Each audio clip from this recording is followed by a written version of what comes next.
Baik, selamat sore semuanya. Saya Misericordias Domini Daily dengan NPM 11 19 10 30 12. Jadi dalam video saya kali ini, saya akan menjelaskan tentang laporan tugas besar saya atau mempresentasikan, yaitu mata kuliahnya yaitu Manajemen Rantai Pasok dan Hubungan Pelanggan. Program Studi Sistem Informasi Fakultas Teknik Universitas Widyatama tahun 2021. Jadi sesuai dengan instruksi atau bagaimana cara presentasinya.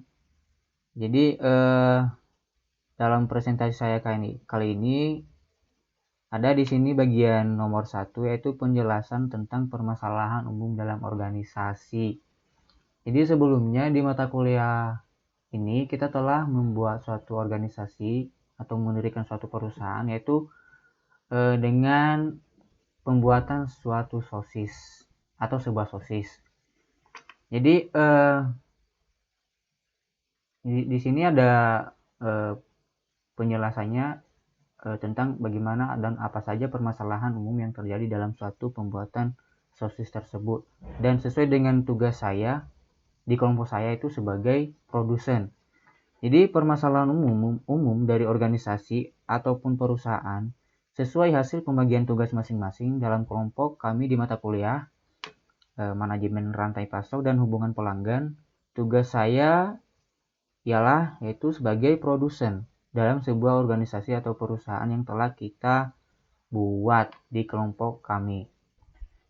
Jadi pertama dulu, maksud dari produsen ini ialah bisa diartikan sebagai individu dan juga bisa diartikan sebagai kelompok yang melakukan kegiatan produksi dalam suatu perusahaan.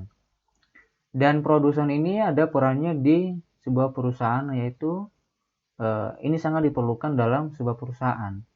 Jadi di mana karena produsen memberikan layanan atau memenuhi kebutuhan masyarakat atau konsumen dalam hidupnya dalam sehari-hari, serta bisa menghasilkan barang dan jasa atau penciptaan barang dalam suatu perusahaan atau organisasi tersebut. Jadi di sini ada contohnya.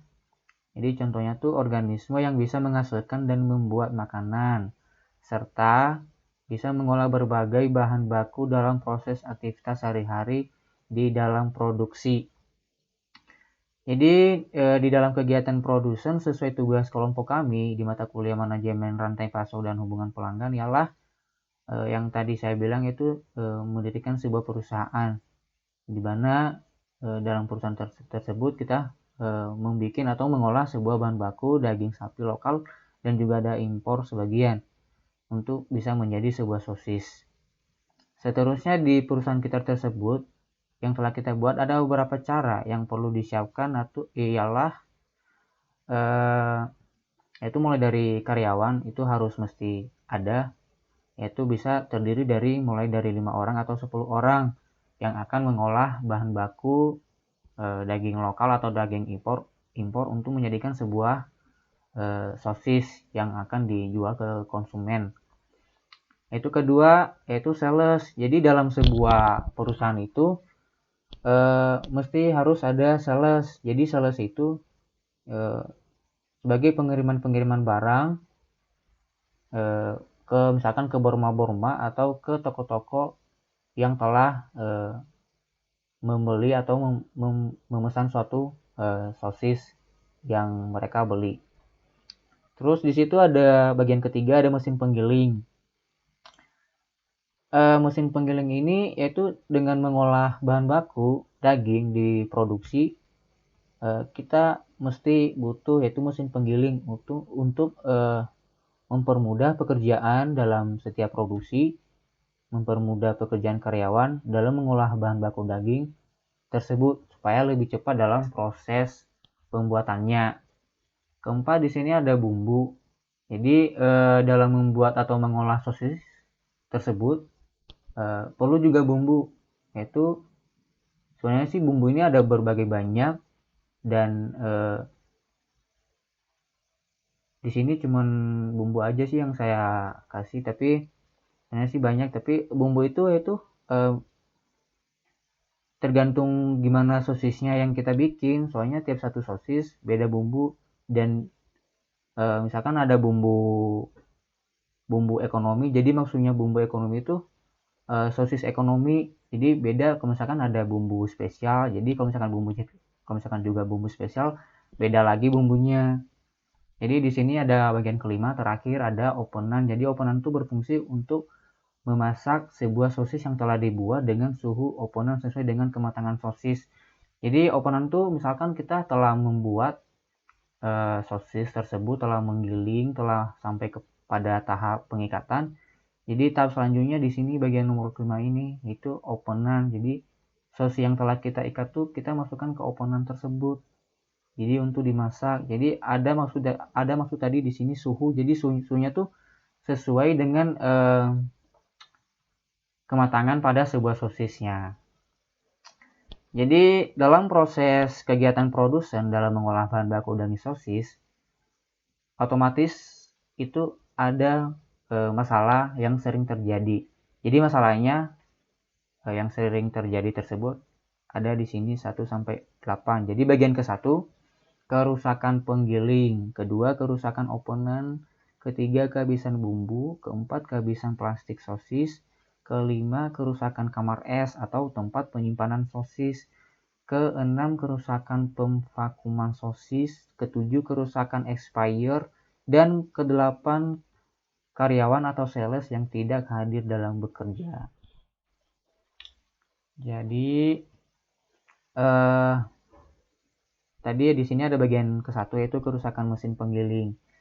Jadi dalam organisasi yang kita bikin ini yaitu pembuatan sosis, tentu saja dalam proses pekerjaan itu sudah pasti ada kerusakan-kerusakan alat-alat penggiling seperti kerusakan mesin penggiling. Jadi misalkan dalam produksi, kerusakan mesin penggiling ini itu biasa saja kerusakan mulai dari misalkan ada kabel yang putus dan ada alat-alat di dalamnya sih biasanya ada yang putus, ada yang hilang, ada yang sudah tidak bisa dipakai lagi. Dan kedua, kerusakan openan. Jadi kerusakan openan ini bisa saja suhunya kadang naik, kadang turun. Jadi tidak sesuai yang biasanya kita pakai berapa suhunya. Jadi itu maksudnya yang kedua ini kerusakan openan. Jadi kerusakan ketiga yaitu kehabisan bumbu. Jadi dalam setiap pembuatan sosis itu kehabisan bumbu ini bisa saja terjadi, soalnya kan tidak melihat stok bumbu yang masih ada atau tidak ada. Jadi kehabisan bumbu ini bisa saja pekerjaan diproduksi bisa tidak terlaksana pada hari itu untuk membuat suatu sosis. Jadi ada bagian keempat nih, kehabisan plastik sosis. Jadi kehabisan plastik sosis ini sama dengan bagian ketiga itu tidak melihat berapa stok plastik sosis. Jadi kalau misalkan kehabisan plastik sosis, otomatis sosis yang kita bikin tidak akan dimasukkan ke plastik. Dan kerusakan kamar es. Jadi kerusakan kamar es ini bisa saja sama dengan hal yaitu kerusakan openan. Jadi kerusakan es ini sama dengan kerusakan openan, yaitu maksudnya tuh suhu dingin kamarnya kadang naik kadang turun, jadi tidak bagus. Jadi kalau misalkan tidak bagus suhunya, otomatis sosis-sosis barang-barang yang dikasih di dalamnya tidak beku, jadi bisa saja lembek. Dan keenam ini ada kerusakan pemvakuman sosis. Jadi maksudnya kerusakan pemvakuman sosis ini yaitu pas divakum tuh biasanya sih tidak bisa ditekan, jadi tidak bisa divakum. Jadi kerusakan tuh misalkan sama sih dengan kerusakan mesin penggiling, biasanya ada kerusakan kabel, terus ada kerusakan mesin-mesin di dalamnya gitu. Dan ketujuh, kerusakan expire. Jadi kerusakan expire ini maksudnya tuh bisa saja kabelnya putus, bisa saja tombolnya untuk menghidupkan tidak bagus. Jadi kalau misalkan rusak, otomatis sosis yang telah dipotong sampai ke udah dimasukkan ke plastik sampai yang telah siap untuk divakum, otomatis sosis-sosis tersebut tidak bisa di-expire karena ada kerusakannya. Jadi ada maksudnya 8 nih, yaitu karyawan atau sales yang tidak hadir dalam bekerja. Jadi maksudnya yang 8 nih, kalau misalkan karyawan-karyawan yang bekerja di dalam suatu produksi dan juga sales yang tidak hadir dalam bekerja untuk pengiriman barang, otomatis semua sosis-sosis yang telah jadi untuk dalam pengiriman otomatis batal, tidak bisa dikirim oleh sales.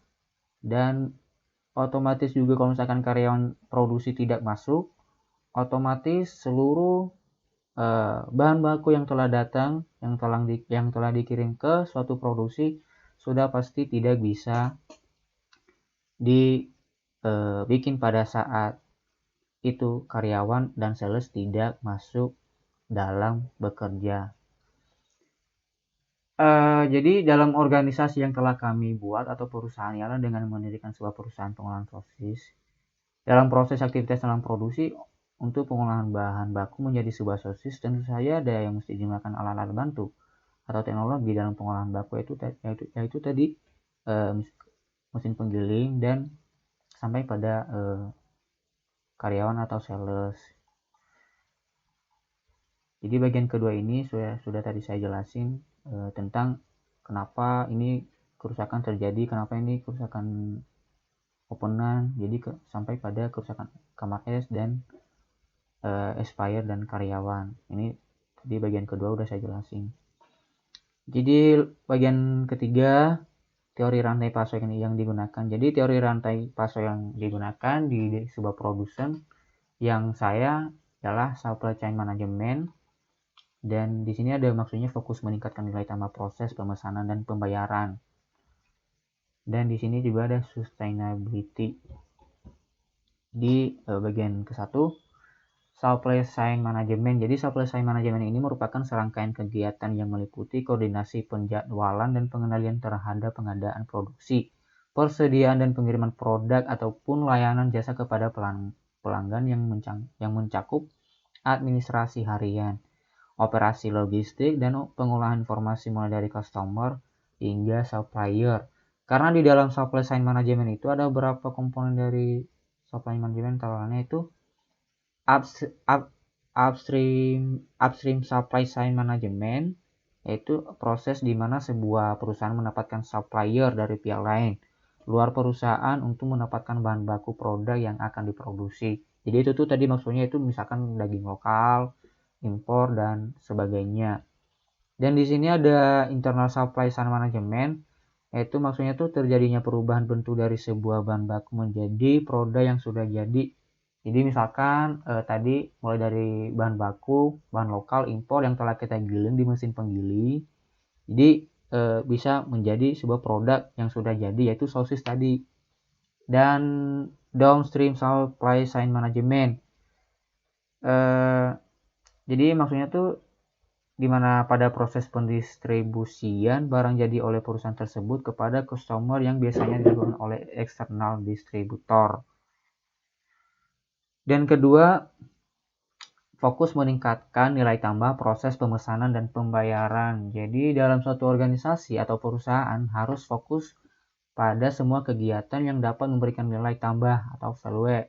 Jadi prinsipnya ini bisa mendapatkan penghasilan kinerja rantai pasok yang lebih unggul serta memberikan pada sebuah perusahaan atau produsen dampak positif yang signifikan bagi bisnis.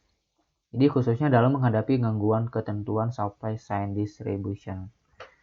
Dan dalam hal ini layanan jasa e-commerce menjadi hal yang mulai digemari masyarakat karena customer akan mulai berbelanja kebutuhan secara online dan dari proses pemesanan barang sampai pembayaran dan pengiriman dapat dilakukan secara online. Kemudian dimanfaatkan untuk melakukan perbaikan dalam proses bisnis dalam satu organisasi ataupun perusahaan. Dan di sini ada sustainability. Jadi maksudnya tuh mewujudkan suatu sistem manajemen rantai pasok yang berkelanjutan sustainability dalam perusahaan organisasi dengan mengelola risiko atau mengidentifikasi peluang untuk merealisasikan sistem manajemen rantai pasok yang berkelanjutan setiap harinya dalam perusahaan. Dan hal ini berhubungan dengan pemasok, distributor, dan juga pelanggan. Elemen tersebut akan menjadi bagian yang penting untuk meningkatkan operasional karena akan sangat membantu untuk membuat suatu sistem operasional yang strategis, efisien, dan juga cepat. Jadi dalam ketiga teori rantai pasok yang telah kami pilih tersebut di organisasi yang telah kami buat, yaitu sangat memberikan nilai positif bagi suatu perusahaan. Terlebih lebih dalam dunia bisnis, karena ketiga kategori di atas sangat bisa memberikan dukungan yang bagus dalam proses pengolahan bahan baku daging yang sering terjadi dalam proses produksi dengan memperlancar semua kegiatan-kegiatan atau aktivitas-aktivitas sehingga sampai penjualan kepada pelanggan serta bisa mengembangkan produk dengan cepat dan efektif dan biaya yang tidak terlalu besar hingga kualitas produk yang sangat bagus.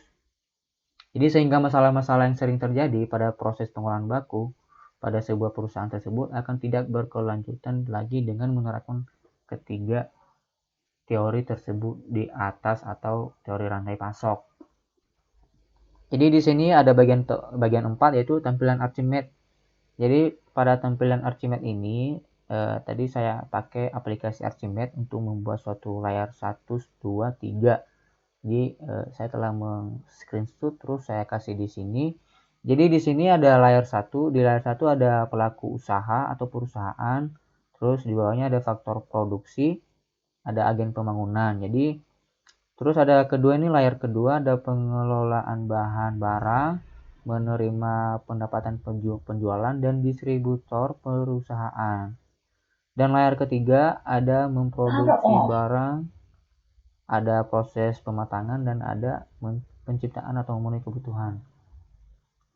Dan bagian kelima relasi tabel Archimedes. Jadi maksudnya relasi tabel Archimedes itu penjelasan. Jadi mungkin pada layar 1 itu menjelaskan tentang kegiatan seorang produsen dalam proses pengolahan bahan baku dalam sehari-hari yang dinamakan sebagai pelaku dalam organisasi atau perusahaan tersebut. Dan pada layar 1 ada yang dinamakan juga faktor produksi. Jadi dalam faktor perusahaan atau organisasi, faktor produksi sebagai sumber daya yang digunakan dalam sebuah proses produksi barang dan jasa. Yang pada awalnya faktor produksi ini dibagi menjadi 4 kelompok yaitu tenaga kerja, modal, sumber daya alam, dan kewirausahaan. Dan di sini ada agen pembangunan yang artinya itu dalam sebuah perusahaan atau organisasi dengan membantu pemerintah dalam kegiatan pembangunan misalkan kegiatan ekonomi atau produksi. Seterusnya pada layar 2 ada juga yang dinamakan pengolahan bahan atau barang yang artinya itu setiap perusahaan khususnya dalam produksi pengolahan bahan baku untuk menjadi bahan jadi itu semua terjadi dalam aktivitas produksi dalam setiap harinya. Jadi menerima pendapatan penjualan dengan melakukan penjualan barang dan jasa akan mendapatkan penghasilan yang sesuai target bila proses produksi atau hasil jadi produksi bisa sesuai keinginan pembeli atau konsumen. Dan ketiga ada di sini yaitu pada layar ketiga dalam kegiatan produsen dalam sebuah perusahaan atau organisasi pada layar 3 ini bisa dengan memproduksi barang merupakan yaitu kegiatan hasil pengolahan yang bisa menghasilkan barang atau sosis dalam produksi atau kegiatan yang menambah nilai kegunaan dan manfaat suatu barang atau sosis yang telah dibikin dalam proses produksi atau aktivitas produksi. Dan di sini dalam proses tersebut menjelaskan tentang pada suatu barang yang telah jadi dengan melakukan pengecekan ulang barang atau sosis yang telah jadi yang akan dikirim ke Borma atau toko dengan mengecek suatu misalkan plastik, expire, dan isinya apakah sesuai di dalamnya. Dan ada bagian ke-6 itu kelebihan sistem baru dalam organisasi. Jadi mungkin sekarang dalam perkembangan teknologi dan internet, misalkan di perusahaan atau di organisasi yang telah kita bikin, di situ kan tadi yang udah saya jelasin ada beberapa alat-alat bantu. Maksudnya tuh tadi yang saya bilang alat-alat bantu itu misalkan tadi penggiling, opener. Jadi alat-alat tersebut sudah menjadi bagian dari teknologi. Dan di produsen juga itu tadi ada kita pakai sebagian itu alat-alat teknologi, misalkan komputer dengan memanfaatkan jaringan internet. Dan bagian keenam ini saya jelasin sedikit ya. Dalam perusahaan ataupun organisasi yang telah kita bikin, dengan perkembangan teknologi dan informasi dalam setiap perusahaan yang telah menerapkan atau menggunakan atau memanfaatkan kemajuan teknologi akan sangat membantu pekerjaan sehari-hari dalam perusahaan tersebut, terlebih-lebih dalam proses produksi. Nah, itu tadi yang saya bilang dalam proses produksi yang tadi saya jelasin. Semenjak ada perkembangan teknologi ini sangat-sangat membantu produksi, misalkan yang tadi saya bilang yaitu pengolahan bahan baku.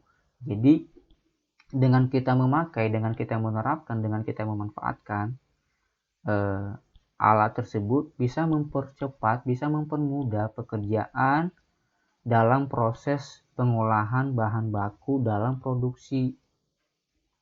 Dan dengan menjadi lebih efisien dan membuat perusahaan dapat menjalankan keunggulan biaya atau low cost leadership. Dan sistem ini dalam perusahaan juga memberikan sebagai media pengambilan keputusan, media penyedia data, sebagai media komunikasi, dan sebagai penyimpanan terbesar, dan hemat juga, dan bertambahnya angka pengangguran dalam kemajuan teknologi ini. Dan seterusnya, dalam setiap perusahaan mengupayakan juga dengan mengadakan atau menggunakan intranet. Jadi dalam perusahaan atau organisasi yang telah kita gunakan atau yang telah kita pernah kunjungin, di perusahaan tersebut rata-rata telah menggunakan misalkan jaringan internet. Nah, itu untuk mempercepat misalkan pengiriman data-data barang-barang yang telah dikirim ke borma-borma atau ke toko-toko. Jadi ada di sini maksudnya intranet. Jadi yang maksudnya dalam jaringan intranet ini sebagai jaringan privat yang menggunakan protokol-protokol internet. Jadi dia masih, kalau misalkan kita dipakai ini di suatu perusahaan, dia masih menggunakan protokol internet untuk membagi suatu informasi rahasia misalkan dalam suatu perusahaan tersebut atau operasi dalam perusahaan tersebut kepada karyawan atau pekerja dalam perusahaan atau organisasi tersebut. Dan seterusnya ada extranet. Jadi extranet ini salah satu jaringan pribadi yang menggunakan protokol internet dan sistem telekomunikasi publik untuk membagi sebuah atau sebagian informasi bisnis atau operasi secara aman kepada penyalur, supplier, penjual, vendor, mitra, dan partner, dan pelanggan juga. Jadi extranet ini dia sih masih bagian dari jaringan pribadi. Jadi dia selalu juga sama tadi yang intranet dengan menggunakan protokol internet dan sistem telekomunikasi publik. Dan sebenarnya sih kalau misalkan ini diterapkan di suatu organisasi atau perusahaan sangat bisa berguna dan sangat bisa membuat suatu perusahaan atau bisnis bisa aman. Dan ini dia internet. Jadi mungkin kita telah tahu ya sekarang masuk dari internet, tujuan, gunanya, manfaatnya bagi user atau pengguna, misalkan kita lah manusia. Jadi internet ini sebuah sistem telekomunikasi. Jadi sebelumnya maksud dari kepanjangan atau singkatan internet itu interconnected network. Jadi sistem telekomunikasi secara global, universal, umum ini mah, yang menghubungkan komputer-komputer dan jaringan-jaringan komputer di seluruh dunia. Jadi Ketiga jenis jaringan ini, kalau misalkan kita pakai dalam suatu perusahaan atau organisasi, sebenarnya sih sangat bermanfaat dan sangat memberikan kepada kita kemudahan dan kelancaran dalam proses pekerjaan. Terlebih lebih ini yang dinamakan dengan interconnected network. Jadi satu sistem, jadi mempercepat seluruh bisa mengirimkan suatu data-data dengan cepat, misalkan data pengiriman barang, daftar-daftar apa saja yang telah digunakan untuk misalkan Borma tadi mereka memesan suatu barang dan bisa mereka kirim dengan cepat di kantor produsen. Jadi ketika jenis jaringan tersebut memberikan atau mengubah kehidupan di dunia dengan segala kebutuhan dan pekerjaan bisnis yang bisa dilakukan dengan mudah, cepat, efisien, dan efektif. Dengan memberikan akses informasi tak terbatas, menjembatani kesenjangan budaya media pertukaran data, dan di sini ada tagihan dan belanja. Jadi bisa mempercepat sebuah tagihan dan belanja. Dan di mana semua informasi yang dibutuhkan manusia atau dalam perusahaan biasanya bisa ditemukan atau dicari secara mendetail dan cepat. Karena internet ini telah mengubah dunia bisnis dengan cepat, dengan kemampuan untuk menjangkau pasar yang sangat luas di dunia. Jadi dalam presentasi atau tugas laporan besar saya di mata kuliah manajemen rantai pasok dan hubungan pelanggan, demikian saja. Dan di laporan ini atau presentasi ini bila ada kekurangan kesalahan saya dalam penjelasan atau dalam kata-kata, mohon dimaafkan. Jadi demikian saja penjelasan atau presentasi saya di mata kuliah ini. Saya ucapkan terima kasih. Dan dalam penjelasan ini sebelumnya semoga yang mendengarkan di YouTube atau yang telah nanti nonton semoga bermanfaat bagi kalian semua. Jadi sekali lagi mohon maaf jika ada kesalahan-kesalahan dalam penjelasan atau presentasi tugas saya ini. Demikian saja. Terima kasih. Sehat buat semua. Selamat sore.